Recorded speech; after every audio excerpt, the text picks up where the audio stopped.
We're processing about a ton of steel a day. Hundreds of thousands of brackets out there. We've never had a single failure. We actually have the data now to back it up.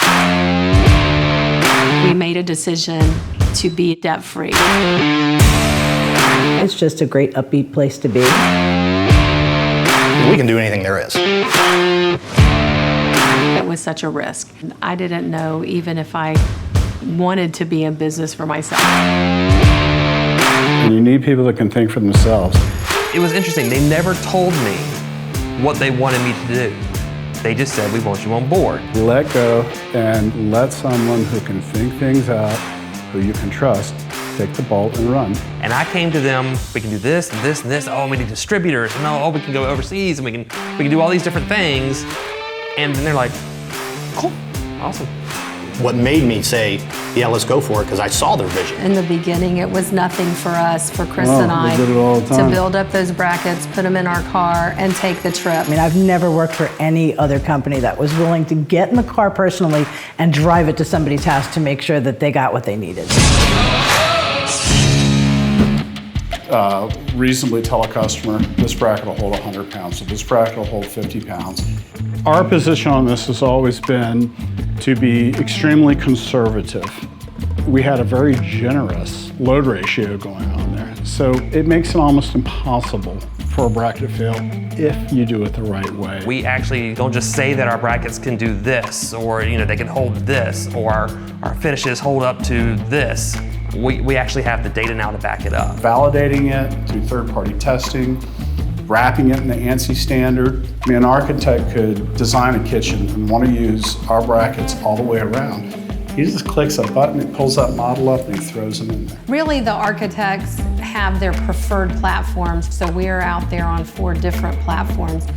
We also helped, the upcoming ANSI standard on this was developed with our help. ANSI reached out to us because they didn't have a direct category for heavy-duty countertop brackets. We had just completed the testing data, so we were able to help create that standard, that section, how to add that category in correctly, and what that testing would look like. What attracted us to Cody? His honesty, his willingness to learn. They were the first people on the list that sent an email to and answered.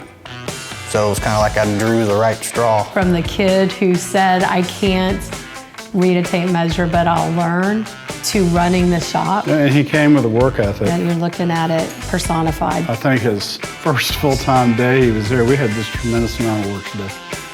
And he said, how long is that going to take us? It was like 2 o'clock in the afternoon, and I said, we're going to be done before we leave tonight. We got to work, and 7:30, 8 o'clock, we were done. The next day, the poor guy walks in, and it's the same thing all over again, another gigantic order. And so it would have ran any normal human being off, but no, not Cody. What I could be doing this time next year is vastly different than what I'm doing now, because it's ever evolving the entire time, and it's just always making us more relevant in different sectors of the industry, and I love that. And I love the fact that they let me do that, and they have never once gone against their word on that. Everybody's worked for somebody that they didn't enjoy working for. And we didn't want to be those people. They're just told, oh, you need brackets. So they come to us lost and confused and looking for help. And you kind of got to treat them like you would want to be treated. I mean, I think everybody's had bad customer service. And you don't remember the person you spoke to.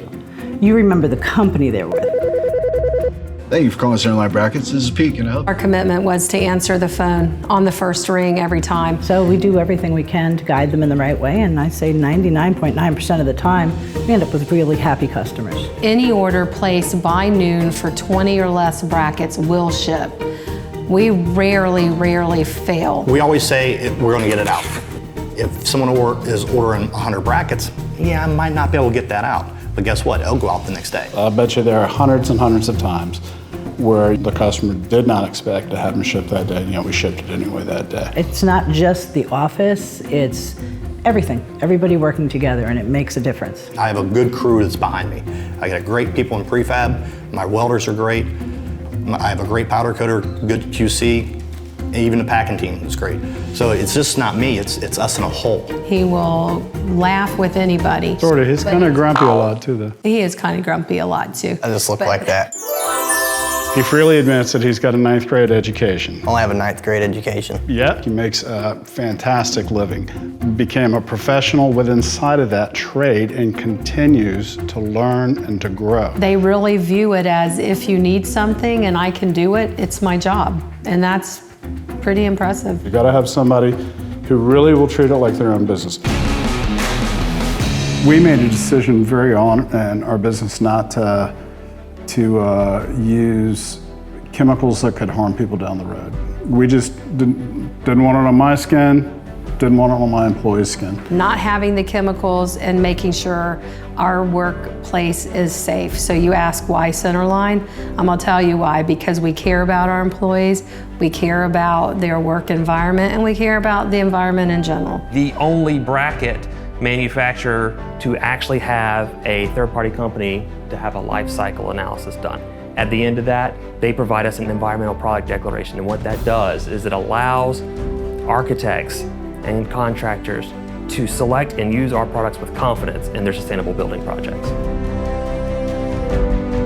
I constantly struggle and battle, with myself. Am I an imposter in this role?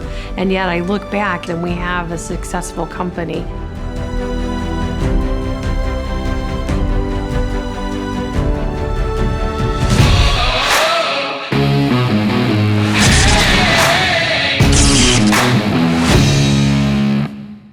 I came into the office one day and went to pick up my phone, and she had stuck a plastic roach. Okay, I jumped, I gave a little scream, and I fired her 10 times that day.